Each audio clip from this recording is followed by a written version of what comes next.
अस्सलाम वालेकुम, खुश आमदीद, भली करे आया जी आया नू वशक के पखैर रागले।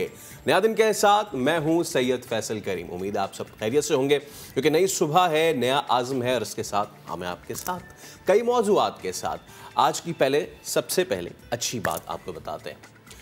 लोग अच्छा पढ़ जाने और अच्छा लिख जाने वाले को काबिल इंसान समझते हैं, लेकिन हकीकत में काबिल इंसान वो है जो अच्छा सोचे, अच्छा बोले और कभी कभी अच्छा लिसनर भी हो।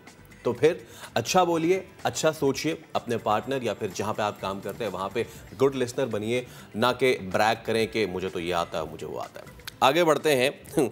किसी को क्या आता और किसी को क्या नहीं आता ये तो कल पता चल गया। एक विराट कोहली को पाकिस्तान के खिलाफ खेलना आता है और बहुत ही तगड़ा आता है। मेलबर्न में पैसा वसूल मैच हुआ, आसाब शिकन मार्का था, पाकिस्तान की गिरफ्त में था, मतलब कि प्लेट में था हमारी। और फिर हमने ये किया कि वो प्लेट ऐसे उठाई और बोला ये लो भाई। भारतीय कैंप पर शिकस्त का खौफ था मगर कोहली पाकिस्तान की फतह के सामने दीवार बन गए।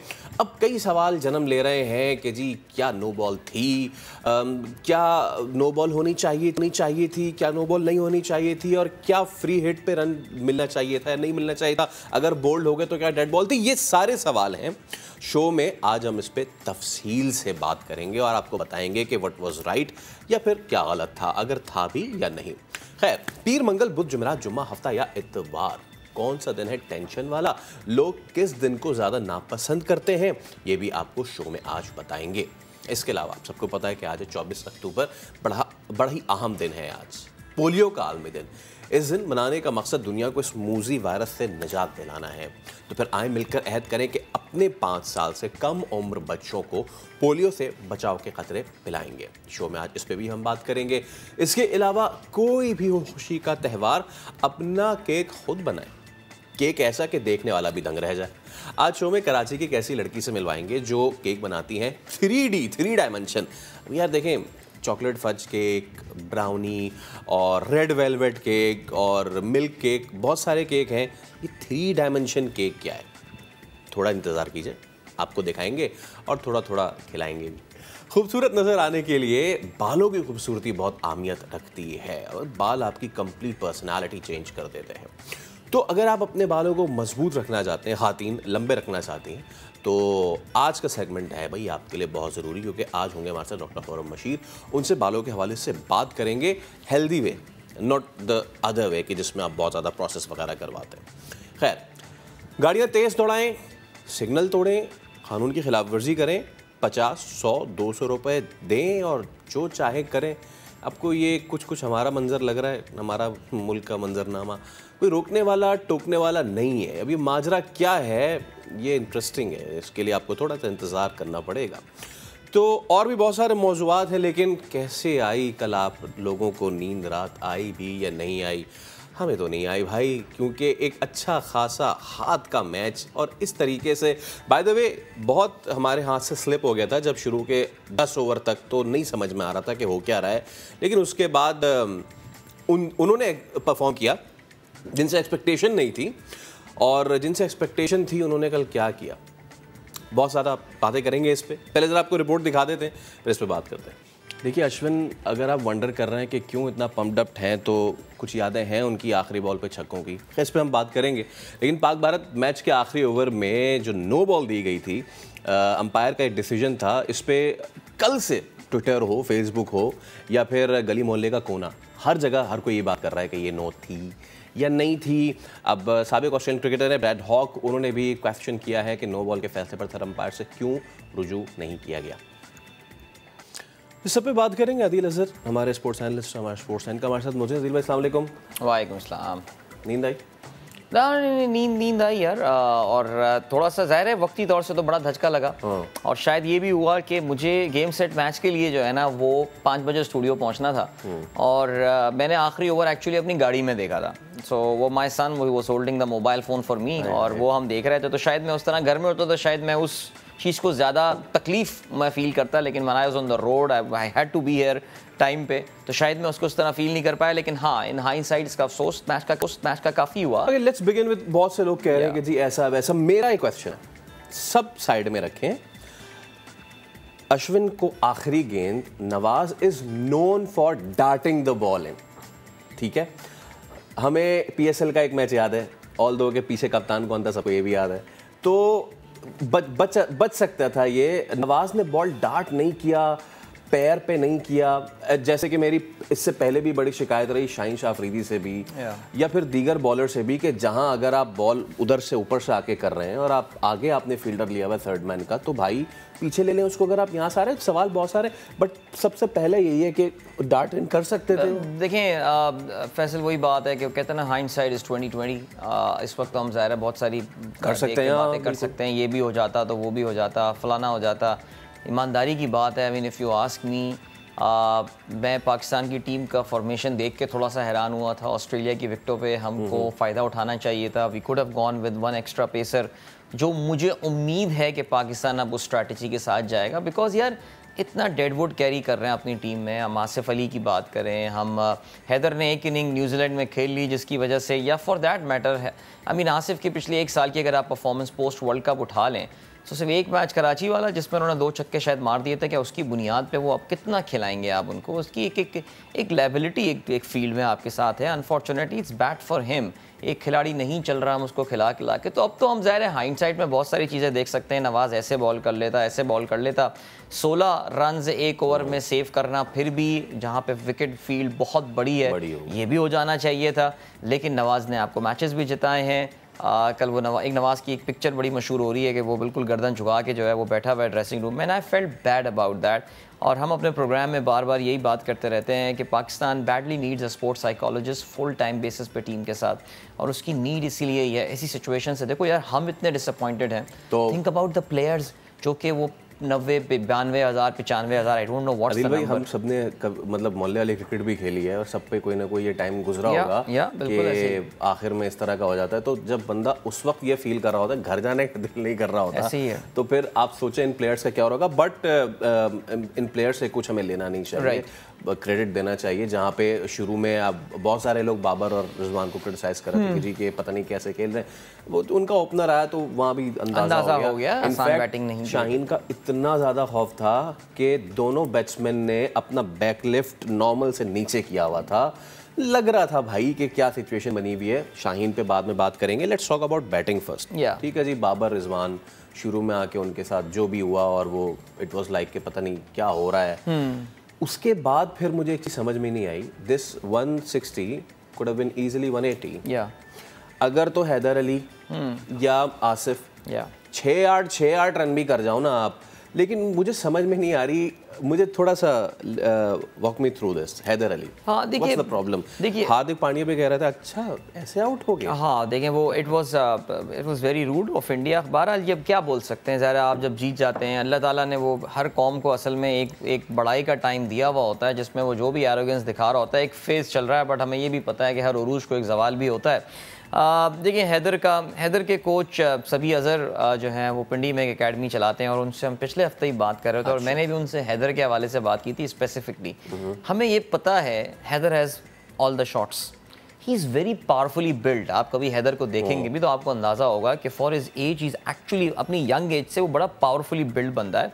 बहुत पावरफुल शॉट्स उसके होते हैं, क्यों नहीं लग पा रहे हैं? अच्छा, उनका ये कहना था कि यार पाकिस्तान क्रिकेट टीम ने जब इसको खिलाया गया है, इसके साथ बदकिस्मती ये हुई कभी इसका नंबर कोई सेट नहीं होने दिया। इसको किस नंबर पे लाना है, क्या करना है, क्या होना है। ज़ाहिर देखो वो उसके कोच हैं, वो एक सर्टन बायस के साथ उसके लिए बात करेंगे, जो भी है सिलसिला। मैं फिर उसी चीज़ पर आ रहा हूँ कि देयर इज़ सम साइकोलॉजिकल, एक बड़े मैच का प्रेशर हैदर नहीं ले पा रहा है। वरना न्यूजीलैंड के खिलाफ जो आखिरी मैच हुआ था, देखिए न्यूजीलैंड ने ऑस्ट्रेलिया में जाके अपने तेवर दिखाए हैं कि ये बहुत खतरनाक टीम है, जिसको पाकिस्तान बड़े मज़े से 2 मैचेस उनके होम ग्राउंड पे हरा कर आ गया है। हैदर ने वहाँ पे रन स्कोर किए हैं। मैं अभी भी ये समझता हूँ कि इज़ ऑल द टैलेंट अपनी जगह है। देखिए आसिफ के मुझे टैलेंट पे डाउट है अब, ऑनेस्टली स्पीकिंग। मुझे हैदर के टैलेंट पे डाउट नहीं है। मैं अभी भी ये समझता हूँ he has got all the shots in the book.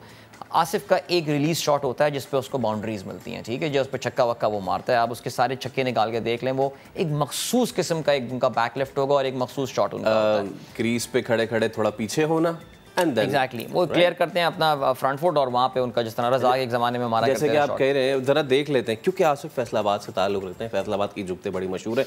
दूसरी चीज़, आसिफ पे बनने वाली जुगतें बहुत मशहूर हो रही हैं।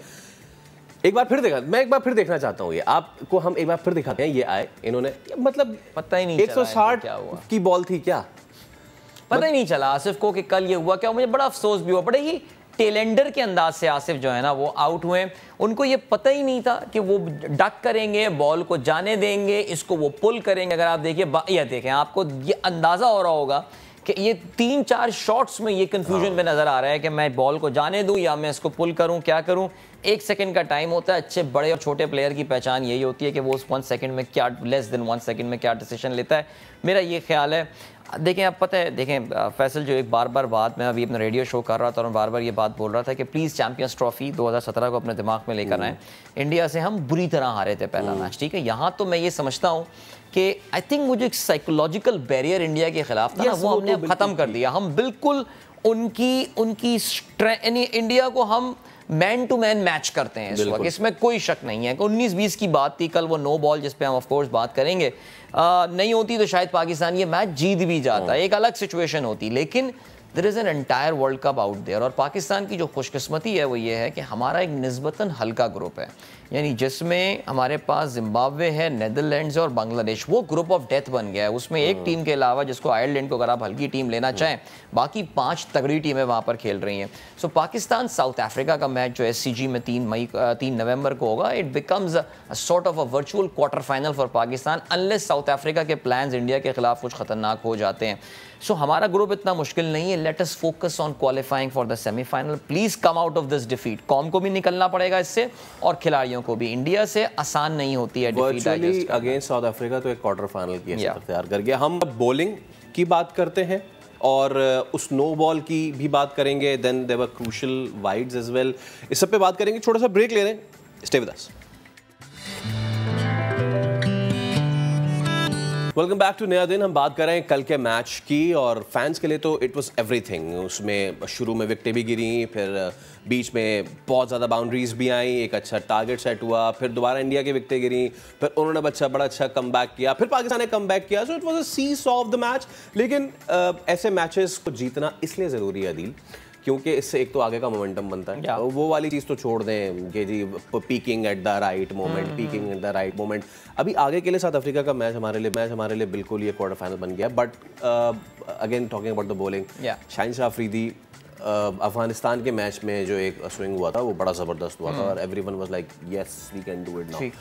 बट नाउ कल के मैच में शाहीन का स्ट्रेंथ है जो है वो इस तरफ से आके बॉल अंदर करना। राइट, पहले ओवर में ही चौथी बॉल पे आएगा, सो उन्होंने साइड चेंज कर ली। So what do you make of it? देखिए, शाहीन के अगर हम अफगानिस्तान की परफॉर्मेंस देखें तो वो भी वो 2 तरह की परफॉर्मेंस नहीं। पहला स्पेल शाहीन ने बहुत अच्छा कराया था, लेकिन दूसरे स्पेल में नबी ने उस पर रन्स बनाए थे। ठीक है जी, वहीं पे मुझे थोड़े से तशवीश हुई थी कि यार ये he is missing his line. अच्छा, कल व्हिच मींस कि he is not a depth bowler ना भाई। देखिए, Perhaps we can discuss about that कि वो डेथ बॉलर हैं या नहीं, लेकिन कल शाहीन ने अपने पहले स्पेल में भी, एक तो इंडियंस वर बीइंग वेरी, जैसे आपने खुद बड़ी valid observation, Indian were being extra cautious with him कि यार इसको तो विकेट देनी नहीं है। वो बॉल शायद ऐसी शुरू में 1-2 अंदर भी ले आया था जो उसने KL राहुल बॉल कराई थी, आया था, और वो लगा था ऐसे ही कि यार ये कुछ इसमें विकेट लेंगे। लेकिन आई डोंट थिंक, देखिए शाहीन एक टॉप एथलीट है, और ये पिछले 1.5 महीने में one of the best facilities in England में ट्रेन होकर आया है। ठीक है जी, क्रिस्टल पैलेस एक अच्छा, it's a mid tier table, एक अच्छा क्लब है, it's a resourceful club there, not the level of Arsenal में भी या चेल्सी के लेवल का नहीं, लेकिन फिर भी, और बहुत अच्छे डॉक्टर्स के साथ वो ट्रेन होकर आया है। अभी टाइम कितना हुआ है? He joined the team on the 16th, पूरा 1 हफ्ता अभी उसको हुआ है। मेरा ये ख्याल है as the tournament will progress, Shaheen अपनी फॉर्म को बेहतर करेगा, अपनी लाइन बेहतर करेगा। जो इंपॉर्टेंट पॉइंट था फैसल, आपने नोट किया होगा, there nothing was wrong in his run up Shaheen का ठीक था। वो भाग के फील्डिंग, बल्कि जब शाहीन भागता हुआ फील्डिंग करने जा रहा था अभी निकले, मुझे डर लग रहा था। मैंने कहा भाई डाइवे ना मारो, इतना तेज मत भागो। लेकिन माशाल्लाह I think he is physically fine, उसकी फिटनेस इज गुड। लाइन और लेंथ का इशू है जो आई थिंक विद टूर्नामेंट हो जाएगा। उन्होंने सरदार जी को बताया था कि जब स्विंग नहीं होती तो फिर मैं स्विंग करता हूं ऐसे ही, के बाउंड्री के बाहर आप देखेंगे शॉट अच्छा मारा, पूरा शॉट लगाया था। ओके, सो हम गलत थे इस चीज में कि हमें 4 पेसर्स के साथ जाना चाहिए था। अब हो सकता है ये भी थॉट प्रोसेस हो कि भाई नवाज ने आगे बैटिंग करनी है, वो एक आधा ओवर मैं उससे निकलवा लूंगा तो फिर सीन हो जाएगा। क्या हमें इस प्रोसेस के साथ आगे बढ़ना चाहिए? देखिए अब मैं फिर वही कह रहा हूँ, जो आसिफ अली वाली पोजीशन है ना, वो हमें ये डिसाइड करना पड़ेगा कि हमें उस पोजीशन का अब करना क्या है। आसिफ अली की कोई प्रेजेंस नहीं है ना टीम में, व्हाट इज ही एडिंग? अब क्या है, अब मुझे जो डर लग रहा है वो ये लग रहा है कि हम इसी लाइनअप के साथ जिम्बाब्वे वाले मैच में जाएंगे, अल्लाह न करे आसिफ की बैटिंग आए, लेकिन अगर आसिफ की बैटिंग आ गई तो वो जिम्बाब्वे के वो चकाबवा वगैरह किसी पे जो है ना 2-3 छक्के मार के चट्टारा पे जो है ना हम कह देंगे यार देखो he is back in form. No, he is not. Asif Ali का एक इशू है, ये हमें रिजॉल्व करना पड़ेगा, वरना he is just filling up a space. मैं यही समझता हूँ। देखो जो एक और सवाल आ रहा है ना फैसल, बार बार वो ये आ रहा है, हम बाबर की कप्तानी को क्रिटिसाइज़ कर रहे हैं, बाबर ने ये कर दिया। What about the think tank जो पाकिस्तान का बैठा हुआ है? I mean Saqlain Mushtaq, Mohammad Yousuf and of course कल तो हमारे पास हेडन भी मौजूद था। हेडन एक ऑस्ट्रेलियन आदमी है, he knows the situation, he knows those wickets and all.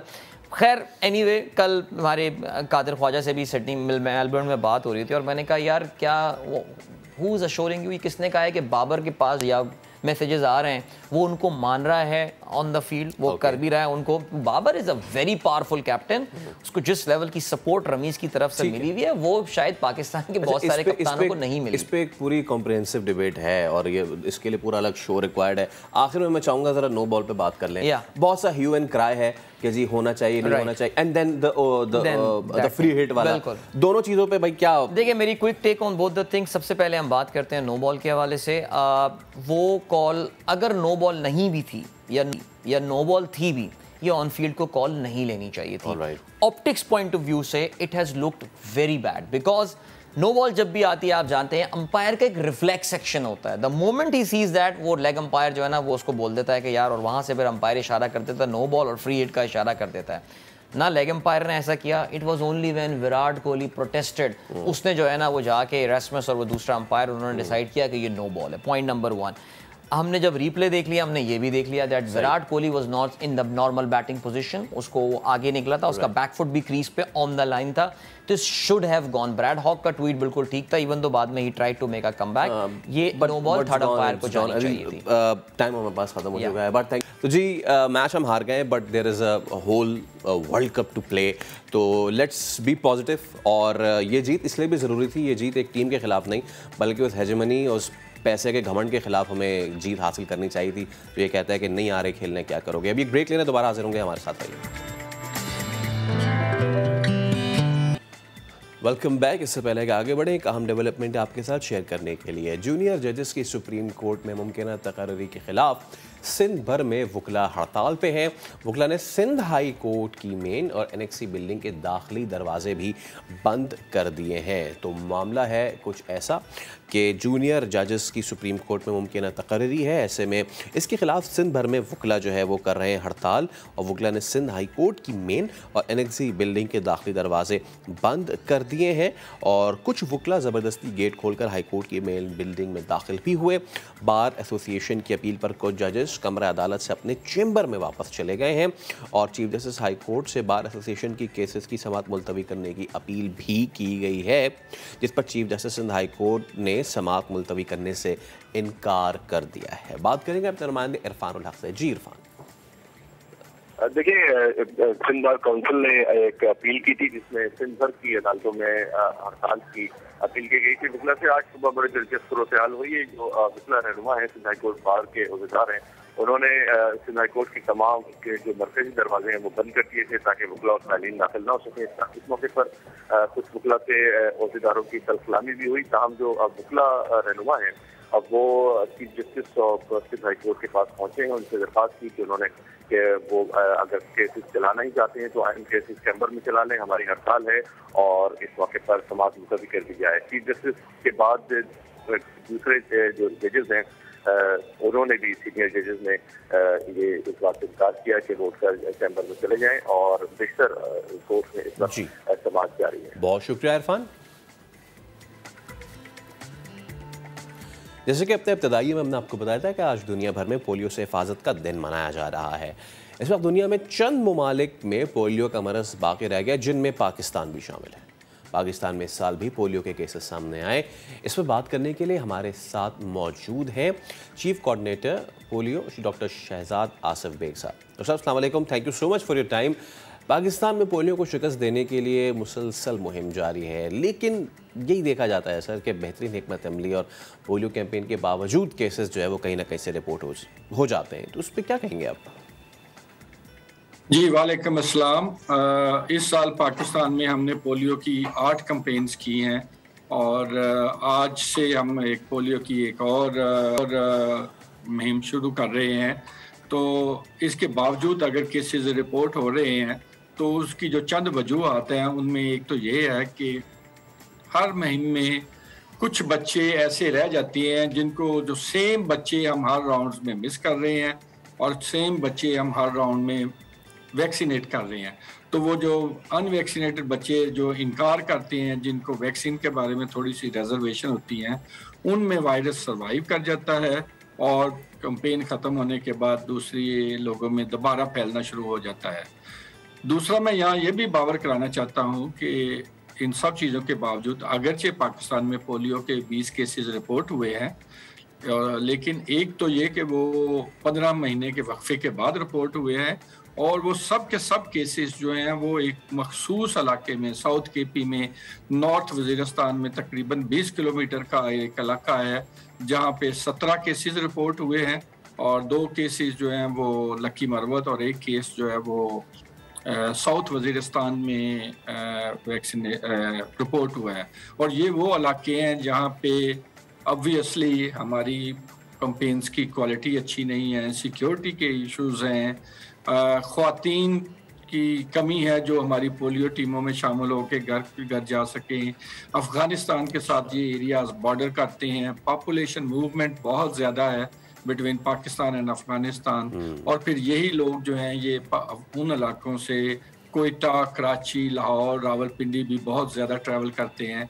इसलिए ये एक ऐसा इलाका है जहाँ पे हमारी जो आखिरी जंग इस वायरस के साथ जारी है। अभी तक हमें कामयाबी नहीं मिली, लेकिन कम से कम हमने वायरस को दूसरे इलाकों में नहीं जाने दिया। अच्छा डॉक्टर साहब, पोलियो वर्कर्स तो लायक तहसीन हैं जो दूर दराज इलाकों में पोलियो के कतरे पिलाने में हमेशा मसरूफ़ अमल भी रहे हैं, पर क्या अभी भी ऐसे इलाके हैं जहां रसाई मुमकिन नहीं हो पाई है, बोथ टेरेन वाइज भी और जो वहाँ के सोशल टबूज हैं जो लोग रोकते हैं कि नहीं आप यहाँ नहीं कर सकते, दोनों का मुझे बताइएगा। जी, टेरेन वाइज तो माशाल्लाह I am proud of my front line workers. हमारे जो वर्कर्स हैं वो सर्दी हो, गर्मी हो, बारिश हो, बर्फबारी हो, 5 दिनों में पूरे पाकिस्तान में हर घर में जाते हैं और हर घर में जाके ये ऑफर करते हैं कि ये 5 साल से कम उम्र के बच्चों को लाएं, हम उनको कतरे पिलाएं।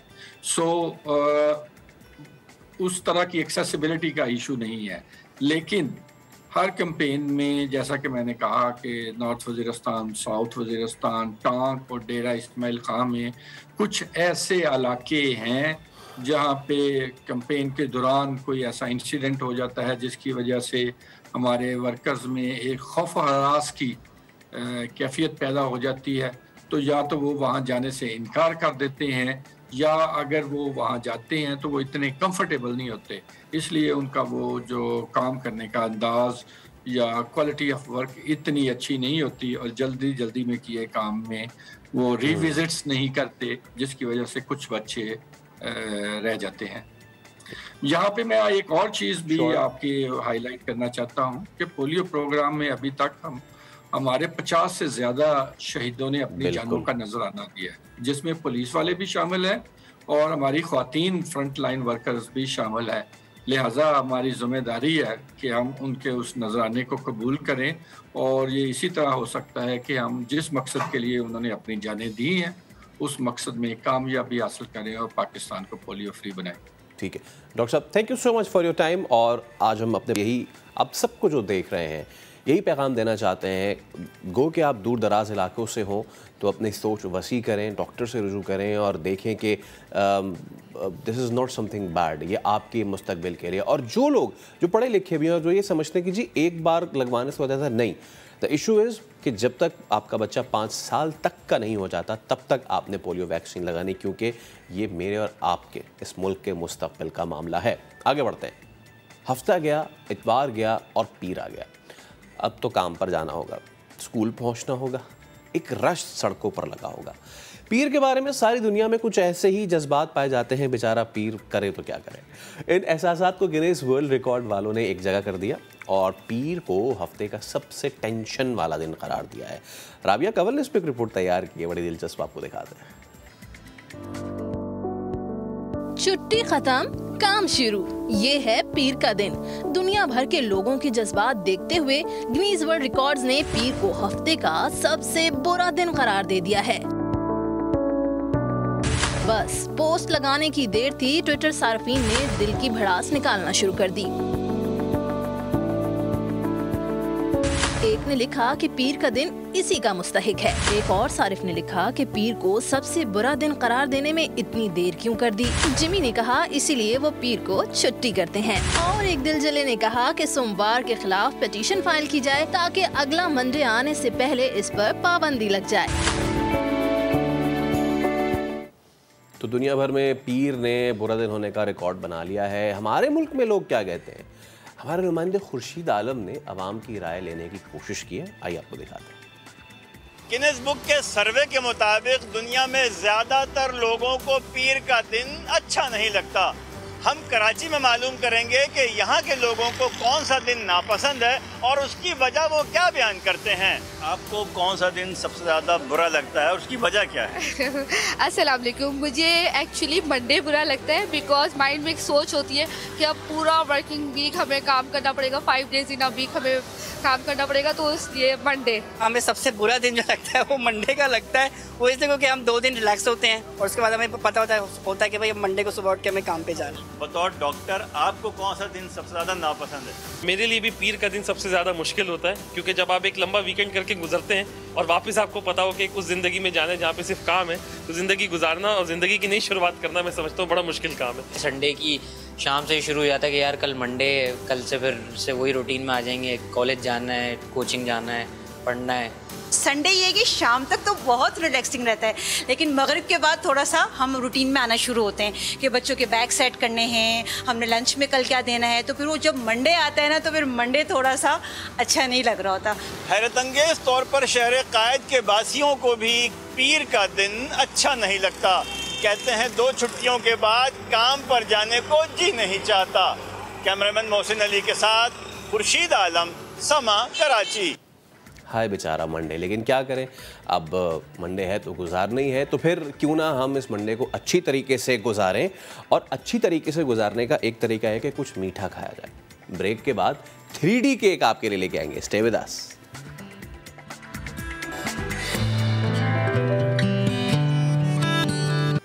एक बार फिर आपको खुशामदीद कहते हैं। नॉर्वे के साहिल से करीब एक वेल रस्सियों में फंसी। कोस्ट गार्ड ने उसे रस्सियों से छुड़ाने की जतन किए और काफ़ी देर ये तगदौ चलती रही। ये आप मंजर भी देख सकते हैं। और बहुत देर तक जब ये कोशिशें हुई, बिलाखिर कोशिश रंग लाई और जैसे ही वेल को आज़ादी मिली, रस्सियाँ कटते ही वेल ने एक ड्रामाई होता लगाया और ये जा वो जा। कैमरे में ये अनोखा मंजर भी आप देख सकते हैं महफूज हो गया। वेल ने लहरों का तूफान उठाया, लेकिन इतनी अच्छी बात है कि अपने मेहरबान को कुछ ना कहा। That's how animals love you. और कुछ दिन पहले वेल्स जो हैं वो पाकिस्तान में भी बड़ी पाई जाती, खासतौर पे बलूचिस्तान में, तो वहाँ से भी एक फुटेज आई थी, दूर से वेल नज़र आ रही थी। और ये तो खैर नॉर्वे ओस्लो की वेल है, इतनी अच्छी, इसको आज़ाद किया और वैसे ही इसने जो है शुक्रिया अदा करने का एक अनोखा तरीका अपनाया, एक वाटर स्प्लैश मार के। बाय द वे डॉल्फिन्स वो भी बड़ी जो है वो स्मार्ट एनिमल्स होते हैं, स्मार्ट मैमल्स होते हैं और इंसानों के साथ उनकी दोस्ती का ये रवैया जो है वो भी कई बार हमने देखा है। सो खैर आगे बढ़ते हैं और मैं चाह रहा हूँ आगे बढ़ने से पहले हम एक मंजर आपको दिखाएं। ये वाला मंजर आप देख सकते हैं, यस, थोड़ा सा ऊपर। ये आपको लग रहा है कि ये डॉल है, और क्या आज हम इंटरनेशनल डॉल्स डे मना रहे हैं या फिर हम खिलौनों की बात कर रहे हैं? ऐसा बिल्कुल भी नहीं है, ये केक है। अब केक इतना ज़रूरी है, सालगिरह हो, शादी की तकरीब हो, हाय काश हम कल मैच जीत जाते तो हम भी केक खा रहे होते, लेकिन केक खाएंगे। लेकिन केक तो हम सब ने खाए, लेकिन एक केक 3D हो तो क्या ही बात है ना। What is 3D? कराची से ताल्लुक़ रखने वाली एक आर्टिस्ट हमारे साथ मौजूद है जो 3D केक बनाती हैं, है ना यूसुफ। इसके कई मुकाबले भी जीत चुकी हैं, तो हमारे साथ एक चैम्पियन मौजूद है ना। अस्सलाम वालेकुम। बहुत शुक्रिया, थैंक यू सो मच। और इससे पहले कि हम आगाज़ करें, थोड़ा सा मुझे वो आप जो इसकी स्पेसिफिक बता रही थी ना, हल्का सा सिर्फ टच कर दे ताकि लोगों को पता चले कि ये डिफरेंट क्या है इसमें। Okay, so it's a wobble effect cake, कि ये पूरा केक है लेकिन ये फॉल आउट नहीं हो रहा हिलने पे। वाह, ये आप देख सकते हैं। और ये खुद भी कह रही है हाँ मैं नहीं गिरूंगी। सही है।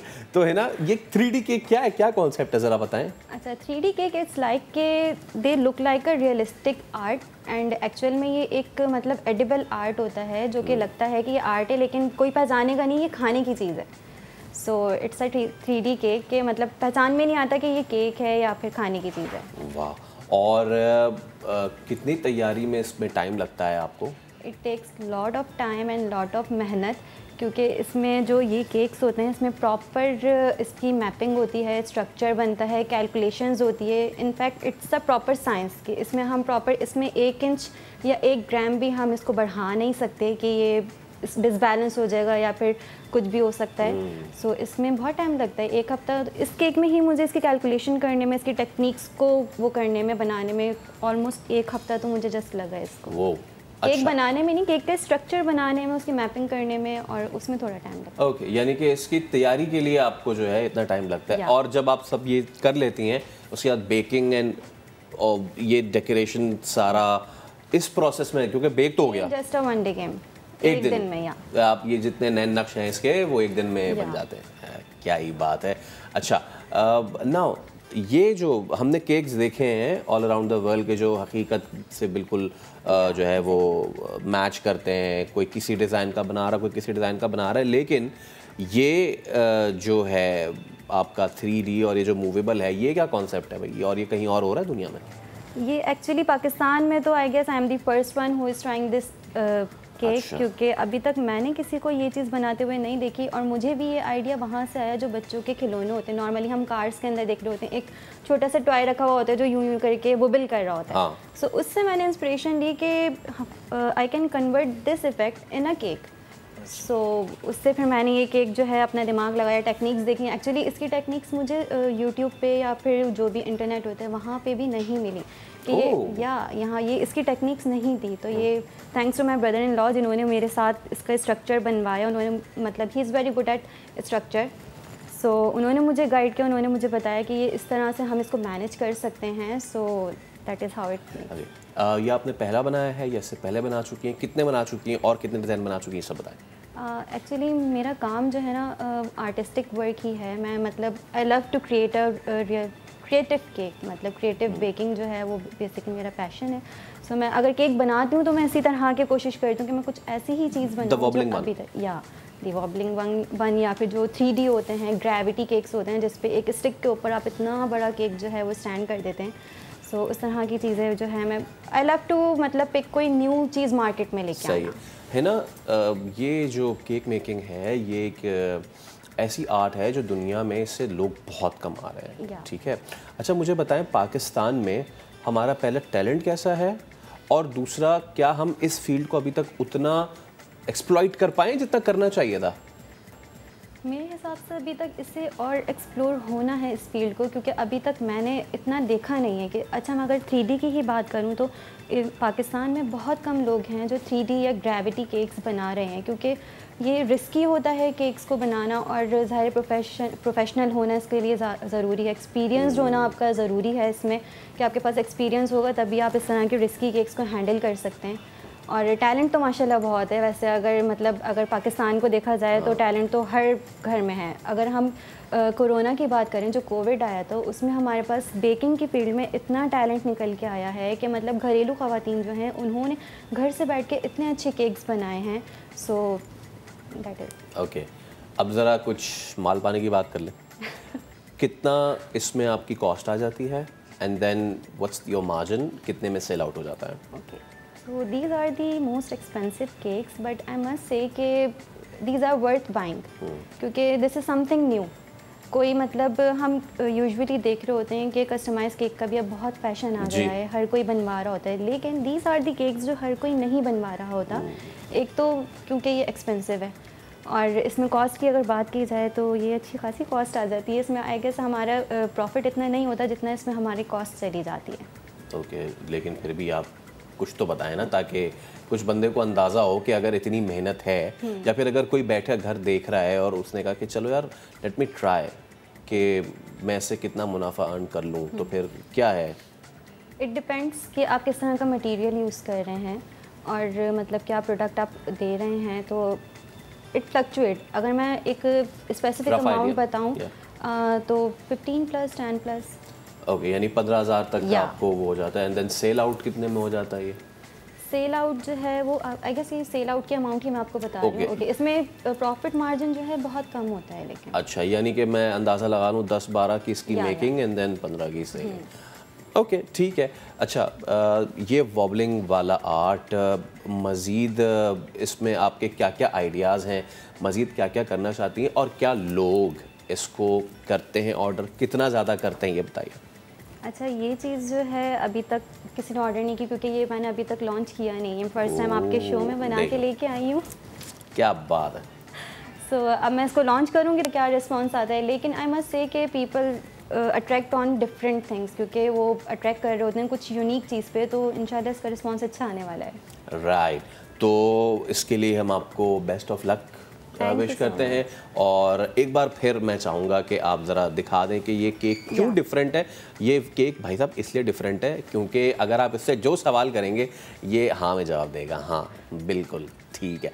थैंक यू सो मच है ना, बहुत शुक्रिया। और क्या ही टैलेंट है हमारा, और इस डॉल को भी हम बाय कहते हैं भाई। अल्लाह हाफ़िज़। बस कुछ ही देर की दूरी है, उसके बाद प्लेट मैन आपको ज़रूरी है। तो हिना हमारे साथ मौजूद थी और एक बड़ा ही डिफरेंट और यूनिक से आर्ट हमने आपको दिखाया। उम्मीद करते हैं कि जो लोग देख रहे हैं वो इंटरेस्ट डेवलप करेंगे और इस तरफ भी ज़रा आने की कोशिश करेंगे। आगे बढ़ते कराची की सड़कों की बात करते हैं, जिस पे सवाल ये होता है कि ट्रैफिक क्यों रहता है। ट्रैफिक एहलकार गाड़ियाँ रवा दवा रखने के बजाय करते क्या हैं, ये बोलियाँ किस चीज़ की लगती हैं, इस पर हमने एक रिपोर्ट तैयार की है, वो आपको दिखाते हैं।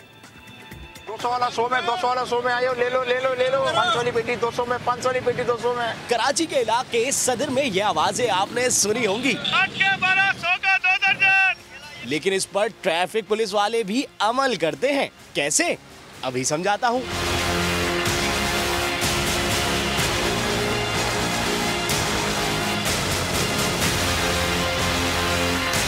मेरी गाड़ी चली सदर से न्यू चाली। 4 किलोमीटर के इस रूट पर रास्ते में कम से कम 20 से 25 ट्रैफिक एहलकार नजर आएंगे, जो कौमी जज्बे से सरशार घात लगाकर चालान करते नजर आते हैं। लेकिन डीआईजी ट्रैफिक साहब कहते हैं नफरी ही नहीं।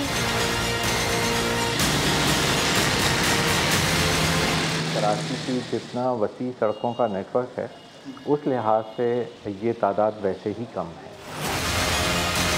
खैर छोड़िए, कमाई का धंधा है, पर यहाँ कराची में सब चलता है। अगर आपकी मुलाकात कभी इनसे हो जाए तो ये आपसे कुछ न कुछ निकाल ही लेंगे। ऐसे ये तबसरा करना चाहूँगा कि ये अपने काम के हवाले से इनकी कोई तवज्जो नहीं है। चालान पे तवज्जो है, और उसके अलावा जाहिर है जो दूसरे तरीके से पैसे लेते हैं वो तवज्जो है इनकी।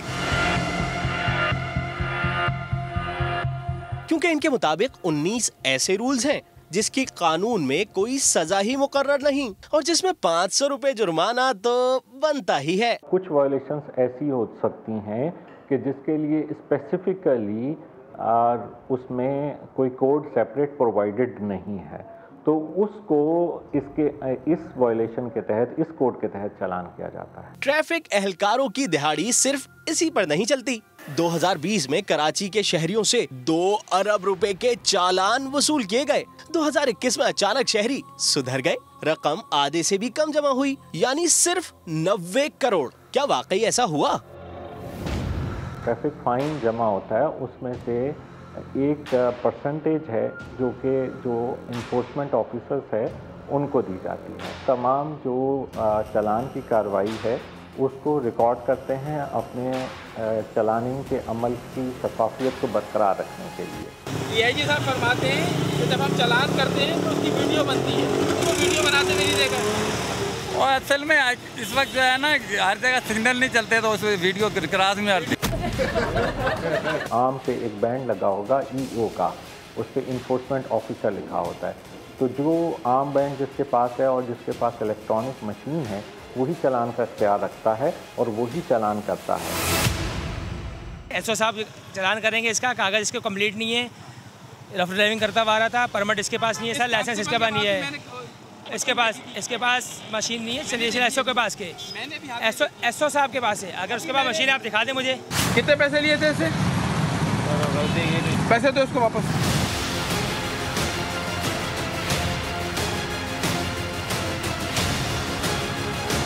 शहरियों का ये शिकवा भी दुरुस्त है। सफेद वर्दी पहने या पता नहीं कितनी काली भेड़ें 1000 का चालान 200 से 300 रुपए लेकर छोड़ रहे हैं।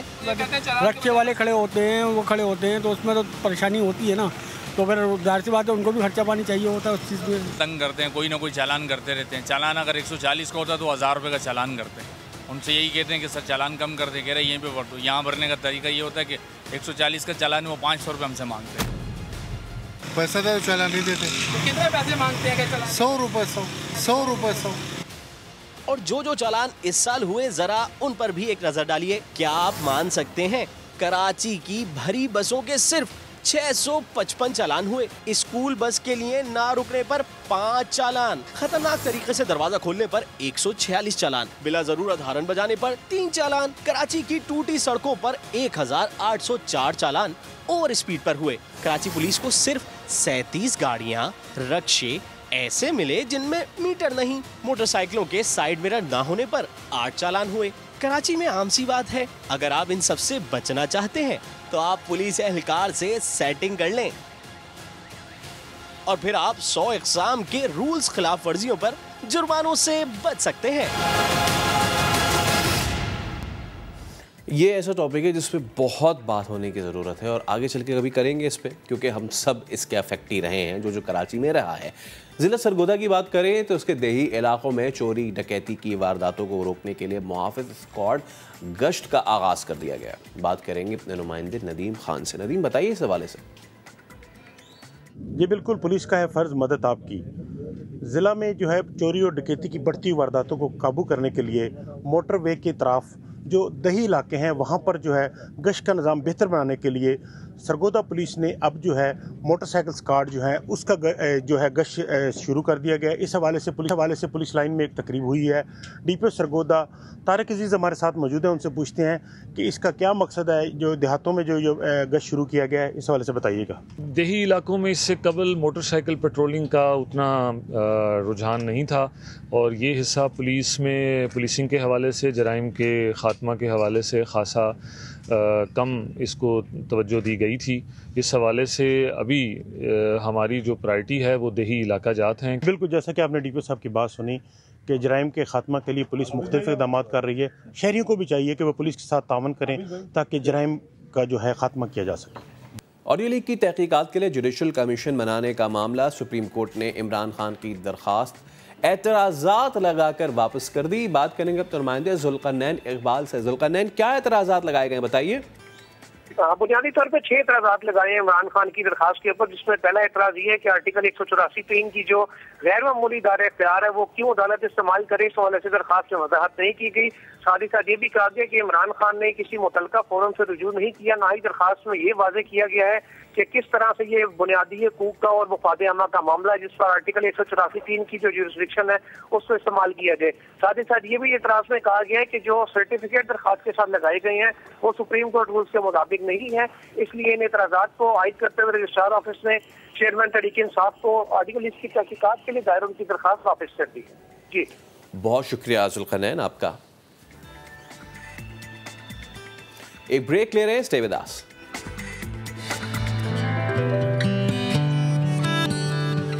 Welcome back. एक तवील अरसे बाद पाकिस्तान में सिनेमा जाकर फिल्म्स देखने का दौर एक बार फिर लौट आया है, मगर एक बहुत बड़ा सवाल यह है कि क्या लोगों को अपने मिजाज के मुताबिक फिल्म्स देखने को मिलेंगी? हमारे नुमाइंदे खसूसी रेहान अहमद ने इस पे एक रिपोर्ट तैयार की है, आपको दिखाते हैं। पाकिस्तानी सिनेमा के एक नए हैरत अंगेज दौर का आगाज हो चुका। पाकिस्तानी सिनेमा की 75 साल तारीख में पहली बार एक पाकिस्तानी फिल्म पाकिस्तान समेत दुनिया भर में मकबूलियत के नए रिकॉर्ड बना रही। इससे पहले किसी पाकिस्तानी फिल्म ने सिर्फ 3 दिन में 25 करोड़ रुपए की आमदनी हासिल नहीं की थी। इस हफ्ते दुनिया भर से हासिल होने वाली इस फिल्म की आमदनी 100 करोड़ से तजावुज करने जा रही है। पाकिस्तानी सिनेमा की एक नई तारीख रकम होने जा रही है। यहाँ सवाल जन्म लेता है कि क्या हमारी फिल्मी सनत को रवां दवां रखने के दावेदार फिल्म मेकर्स और फनकारों को थोड़ा सा भी अंदाज़ा है कि फिल्मी नाजरीन की तवक्कुआत उनसे क्या हैं और लोग मुस्तकबिल में कैसी फिल्में देखना चाहते हैं। फिल्म मेकर्स को अच्छी मूवी बनानी चाहिए। अगर फिल्में आने से ट्रेंड चेंज होते होते तो बहुत बड़ी बड़ी मूवीज़ आई हैं तो उसके बाद तो कोई फिल्म ही ना आती। बहुत बड़ी मूवी जुरासिक पार्क आती है, उसके बाद चूड़ियाँ आके उसको भी खा जाती है, जो कि एक गांव की मूवी है। स्टोरी अच्छी होनी चाहिए। मैं पाकिस्तानी सिनेमा का फ्यूचर बहुत ब्राइट समझती हूँ और उससे भी ज़्यादा ब्राइट देखना चाहती हूँ, और इसके लिए ज़रूरी है कि ये सब जो हम फिल्में बना रहे हैं इनको बनाते रहें और ये कहानियाँ सुनाते रहें, क्योंकि बहुत सारी कहानियाँ पाकिस्तान में जो सुनाई जानी चाहिए। इंस्पायरिंग कहानियाँ बतानी चाहिए जिससे लोग रिलेट कर सकें, वो बतानी चाहिए। सो या this so much space there. ऐसा लगता है कि जैसे अब तक हमारे तरक्की पसंद फिल्मी तख्रीकार मुकम्मल तौर पर इस हकीकत का सामना करने के लिए तैयार नहीं कि वो आम आदमी जिससे तवक्को रखी जाती है कि वो टिकट खरीद कर उनकी फिल्म देखने के लिए सिनेमा घरों में आएगा, दरअसल वो किन मौज़ूआत पर फिल्म देखना चाहता है। अब वो जो गाने और वो सब है वो बहुत बोरिंग हो गया है, मोनोटोनस हो गया है। हम अब वो पुराने झगड़े, लिसानी, फ़िरका वाराना, वो छोटे छोटे मसलों से बढ़कर ग्लोबलाइजेशन की तरफ आना चाहते हैं। हिस्टोरिकल मूवीज़ हो हमारे कल्चर के बारे में, I would want to see that. यही है कि स्टोरी अच्छी हो, एक्टिंग अच्छी हो, प्रोडक्शन क्वालिटी अच्छी हो, तो लोग आएंगे इसी तरह सिनेमास पे। इस बारे में जवानी फिर नहीं आनी और लंदन नहीं जाऊंगा जैसी कामयाब तरीन फिल्मों के हिदायतकार नदीम बेग कहते हैं कि पाकिस्तानी सिनेमा का मेयार बेहतर से बेहतर नहीं बनाया गया तो आने वाले कल का फिल्म बीन फिल्म साजों को कभी माफ़ नहीं करेगा। जो फिल्म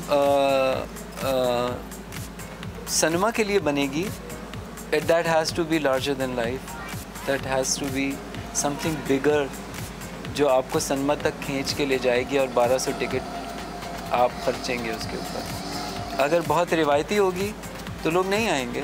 2018 की फिल्म जवानी फिर नहीं आनी पार्ट 2 के बाद कोई दूसरी पाकिस्तानी फिल्म ऐसी नहीं थी जिसने दुनिया भर में 70 करोड़ रुपए से जायद का बिजनेस किया हो, मगर मौला जट एक ऐसी फिल्म के तौर पर सामने आई है जिसने इस रिकॉर्ड को तोड़ा है और पाकिस्तानी फिल्म प्रोड्यूसर्स के लिए मुस्तकबिल के नए इम्कानात के दरवाजे खोल दिए हैं। दुनिया बदल गई है, हमारे यहाँ भी बहुत कुछ बदल रहा है, लिहाजा ज़रूरत इस बात की है कि हमारे फिल्मसाज और हिदायतकार अपने नाजरीन के लिए ऐसी फिल्में और कहानियाँ तैयार करें जो उनके मिजाज और शौक़ के मुताबिक हों। कैमरामैन मोहसिन अली के साथ रेहान अहमद, समा, कराची।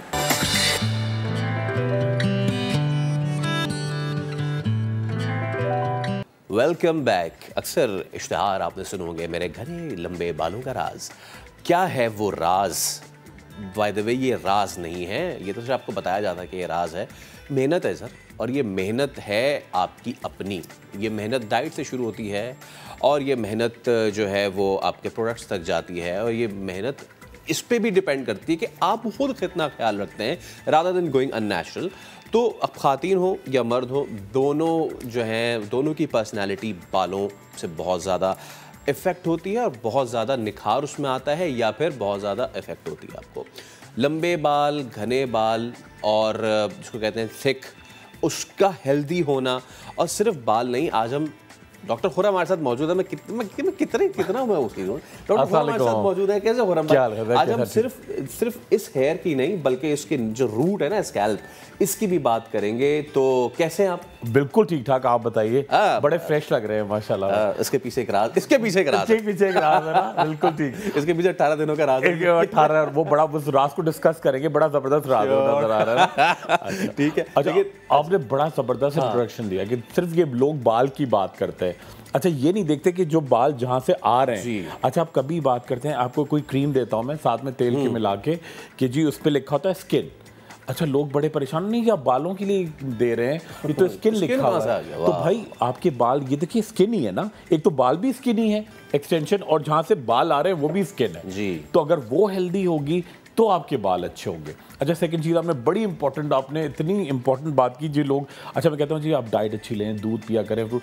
देखिए मैं सिर्फ बाल दिखाने आई हूँ या बाल दिखाने हैं, आप खाने का क्या बता रहे जी, खाना ही 80% तो खाना है, ठीक है। सेकंड आपकी सफाई है, थर्ड बालों से इम्पॉर्टेंट, ठीक है आप बिजी होते हैं, हम लोग सब काम करते हैं, कोई बालों में स्प्रे कर लिया, जेल लगा लिया, ठीक है, मगर उससे इम्पॉर्टेंट जो आपकी स्कैल्प है ना, उसकी सफाई और उसमें तेल डालना बड़ा इंपॉर्टेंट। लोग समझते हैं जी तेल कोई ऊपर की चीज़ है, बिल्कुल भी नहीं। तेल आपके देखिए एक तो स्किन, अच्छा एक तो लोग पहले ये भी समझते हैं ना कि ये कोई ऊपर की स्किन जो है या बाल जो है ऊपर से कुछ लगे हुए हैं, ठीक है जी, ये बिल्कुल ऐसी कोई बात नहीं है, आपकी ये नेचुरली उसका आपका एक लिविंग ऑर्गन है। अच्छा और एक और बड़ी चीज़ आपने बड़ा गौर किया होगा, लोग सुना भी होगा, अरे यार मैं कंघा करता हूँ, मैंने कंघा करना छोड़ दिया क्योंकि मेरे बाल बहुत गिरते हैं। आपके जितने बाल गिरेंगे 100, 150, 180, 200 एवरीडे, वो बड़ी अच्छी बात है। जितने बाल गिरेंगे तो उतने ही घने बाल आएंगे, तो ये बड़ी इंपॉर्टेंट है। सेकंड चीज़ बड़ी इंपॉर्टेंट, तेल नहीं लगाते हमारे यहाँ, बड़े लोग मुंह भौं चढ़ाते हैं जी,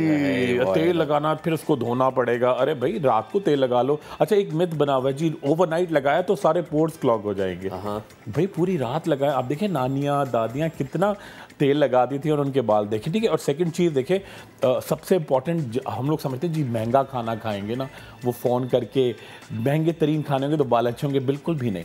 जितना सादा, जितना सिंपल, हमारे मुल्क में सब सिंपल रखना है तो सबसे ज़्यादा मुश्किल है। ये सही कह रहे हैं बहुत।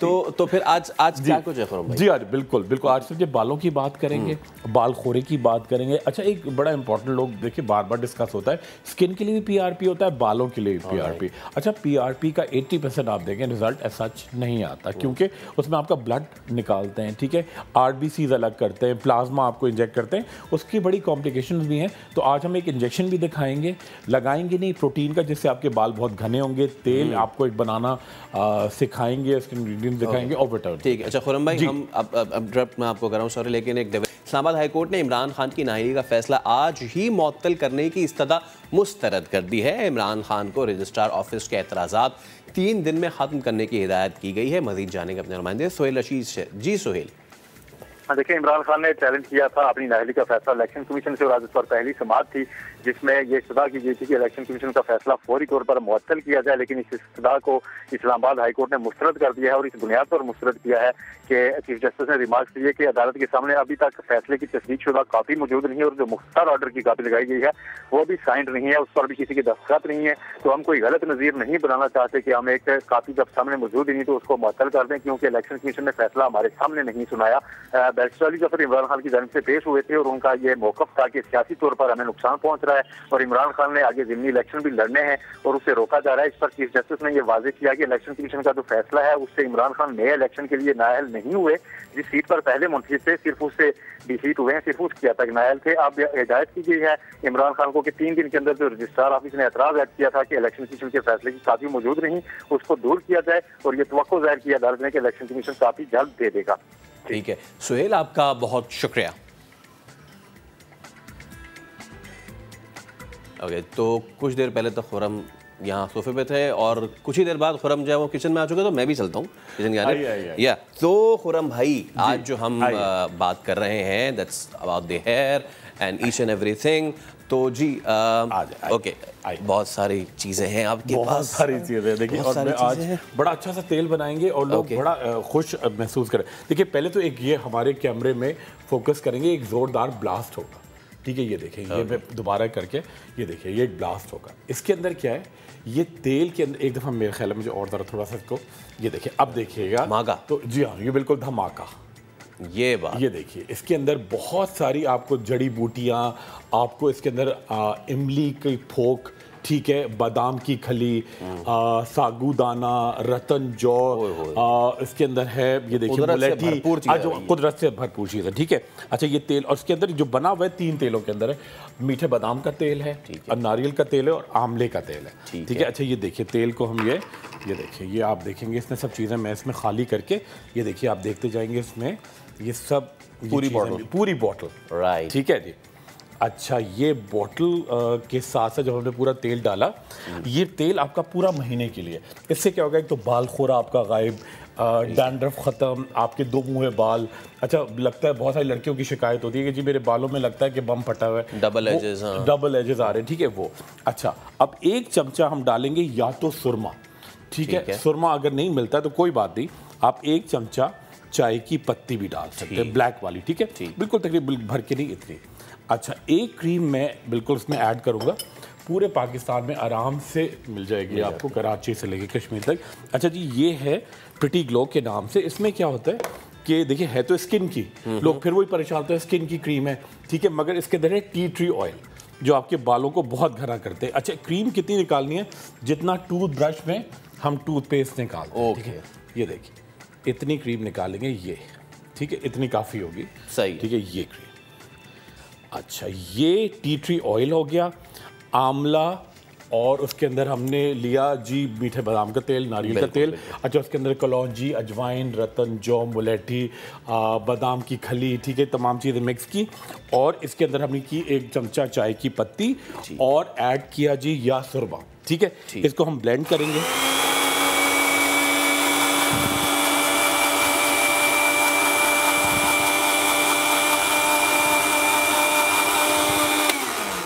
अच्छा जी ज़ोरदार, आप देखें ये एक तेल तैयार है, इसकी शक्ल मैं लोगों को दिखाऊं, ये देखिए ये बड़ा ज़बरदस्त, ये देखिए भाई आप बिल्कुल हम फोकस करेंगे, ये देखिए ये तेल आया, और कि आपको स्मेल भी आ रही होगी हल्के हल्के, ये देखिए ये तेल देखिए कितना गाढ़ा, और ये देखिए कलौंजी, अजवाइन, सारी चीज़ें इसके अंदर पिस गई, ठीक है, मुलेठी भी, ठीक है। अब ये क्या करेगा, ये तेल बड़ा स्ट्रॉन्ग है, आपने क्या किया, आपको अच्छी तरह से पूरा हाथ डुबो के आप अच्छी तरह से इसकी मालिश करेंगे बालों में, ठीक है, और जहाँ पे आपके बाल खोरा हो रहा है या खुश्की है वहाँ पे थोड़ी देर लगा रहने दें, बल्कि पूरी रात लगा रहने दें, ठीक है। अगर ख़वातीन है बहुत बिजी हैं तो आप क्या ये लगा के ऊपर से पहने शावर कैप, और आधा घंटा आपने लगा रहने दिया, फिर आपने किसी माइल्ड शैम्पू से या बेबी शैम्पू से बाल धोए, आप देखें आपके बाल कितने ज़बरदस्त होंगे। अच्छा एक बल्कि चलते हुए एक बड़ी ज़बरदस्त रेमेडी देखिए, ये है प्रोटीन इंजेक्शन, ठीक है, प्रोटीन जो हमारे बाल बने हैं, कैरेटिन, ये सब प्रोटीन है, तो आप क्या करें, अपने डॉक्टर से मशवरा करके, सिर्फ ये आपके अंदर नहीं जाएगा जिससे बाल की जड़ों में खाद पड़ती है, सही है, ये बड़ा ही सिंपल ट्रीटमेंट है, इससे आपके बाल बहुत तेज से घने होंगे। अच्छा आपको इसको इंजेक्ट करने की जरूरत नहीं है जी, खुद, हाँ बिल्कुल सही कह रहे हैं, खुद घर में नहीं करना है, खुद आपने बड़ा अच्छी बात याद दिला दी, ये लोग समझे कि ये ले खरीद के नहीं ये आपको बिल्कुल भाई। अच्छा डॉक्टर खुद लगाएंगे, आपको वहीं तैयार किया जाएगा, और अगर ये आप घर ले जाएंगे ना, जैसे लोग कहते हैं ना व्हाइटनिंग इंजेक्शन मुझे पैक कर दें 6, मैं घर पे लगवा लूंगी, ये भी होता है जी 6 पैक कर दें, मैं आपको व्हाइटनिंग इंजेक्शन नहीं हो गया जी, सेव हो गया, व्हाइटनिंग इंजेक्शन तो पैक कर दें, मैं मासी से लगवा लूंगी, या मोहल्ले में हमारी नर्स आती रहती हैं और मेड आती है वो लगा देगी, ठीक है, तो वो नहीं करना, ये जम जाता है, ठीक है।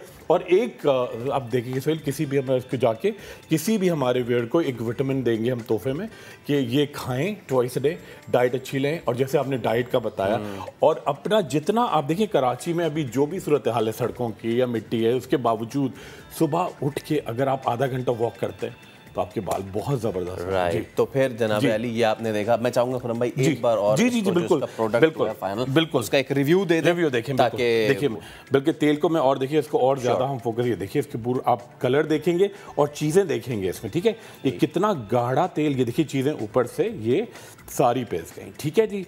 ये तेल है आंवले का, ठीक है, मीठे बादाम का और नारियल का, ठीक है, इसके अंदर हम डाला कलौंजी, रतन जौ, अजवाइन, मुलेठी, और इसके साथ ऐड किए जी चाय की पत्ती या सुरमा, ठीक है, उसके साथ ऐड करेंगे एक जैसे आप ब्रश में लगाते हैं प्रिटी ग्लो क्रीम, और ये आप रोज़ाना बालों में लगाएं और एक दफ़ा धोना काफ़ी है। देखिए जैसे आप बिजी होते हैं या कोई काम है या ख़वातीन है ऑफिस से आती हैं तो रोज़ाना तो नहीं आप शैम्पू कर सकते, या अगर आप रोज़ाना भी कर लेते हैं तो एक दफ़ा काफ़ी है। अच्छा जी, बहुत से लोग जो है वो कहते हैं कि जी जिनको अगर बाल कहीं से कम हो रहे हैं या डैंड्रफ हो रहे हैं, अब उनका सवाल है कि ये कितने अरसे तक हमने ये लगाते रहना है?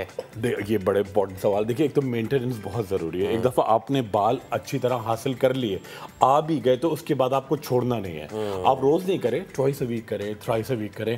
अच्छा खूब मालिश किया करें, लकड़ी का कंगा लें, लकड़ी का कंगा मिल जाए तो बहुत ऑर्गेनिक होता है, उससे आप खूब कंगा करें। अच्छा एक लोग बड़े परेशान होते हैं जी मेरे बाल एक बाल भी ना गिरे, ये हो नहीं सकता।